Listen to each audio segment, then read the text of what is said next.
ایک شخص نے چڑیا پکڑنے کے لیے جال بچھایا۔ اتفاق سے ایک چڑیا اس میں پھنس گئی اور شکاری نے اسے پکڑ لیا۔ چڑیا نے اس سے کہا، اے انسان، تم نے کئی ہرن، بکرے اور مرغ وغیرہ کھائے ہیں، ان چیزوں کے مقابلے میں میری کیا حقیقت ہے؟ ذرا سا گوشت میرے جسم میں ہے، اس سے تمہارا کیا بنے گا؟ تمہارا تو پیٹ بھی نہیں بھرے گا۔ لیکن اگر تم مجھے آزاد کر دو تو میں تمہیں 3 نصیحتیں کروں گی جن پر عمل کرنا تمہارے لیے بہت مفید ہوگا۔ ان میں سے ایک نصیحت تو میں ابھی کروں گی، جبکہ دوسری اس وقت جب تم مجھے چھوڑ دو گے اور میں دیوار پر جا بیٹھوں گی۔ اس کے بعد تیسری اور آخری نصیحت اس وقت کروں گی جب دیوار سے اڑ کر سامنے درخت کی شاخ پر جا بیٹھوں گی۔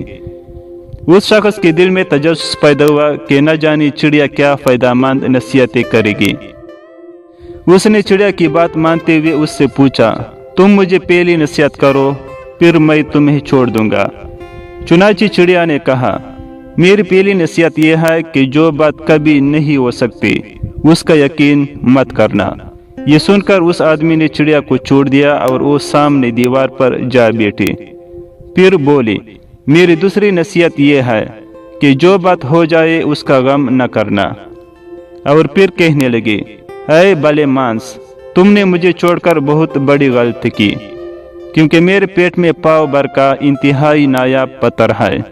اگر تم مجھے ذبح کرتے اور میرے پیٹ سے اس موتی کو نکال لیتے تو اس کی فروخت کرنے سے تمہیں اس قدر دولت حاصل ہوتی کہ تمہارے آنے والے کئی نسلوں کے لیے کافی ہوتی اور تم بڑے رئیس ہو جاتے۔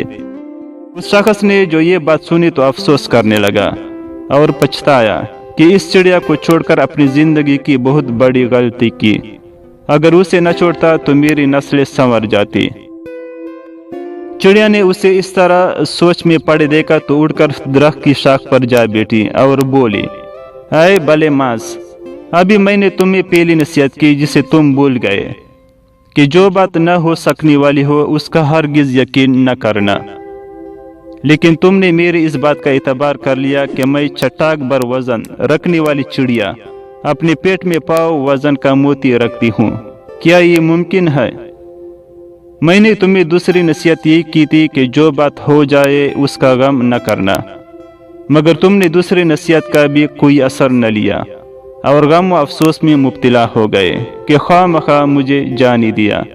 تمہیں کوئی بھی نصیحت کرنا بالکل بیکار ہے۔ تم نے میری پہلی 2 نصیحتوں پر کب عمل کیا جو تیسری پر کرو گے؟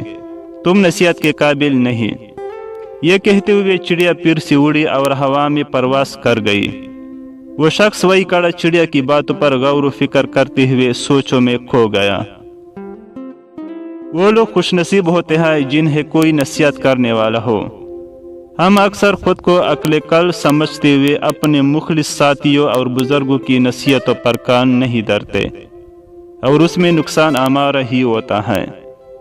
یہ نصیحتیں صرف کہنے کی باتیں نہیں ہوتی کہ کسی نے کہہ لیا، ہم نے سن لیا، بلکہ دانائی اور دوسروں کے تجربات سے حاصل ہونے والے انمول اثاثے ہیں جو یقیناً ہمارے لیے مشعل راہ ثابت ہو سکتے ہیں اگر ہم ان نصیحتوں پر عمل بھی کریں۔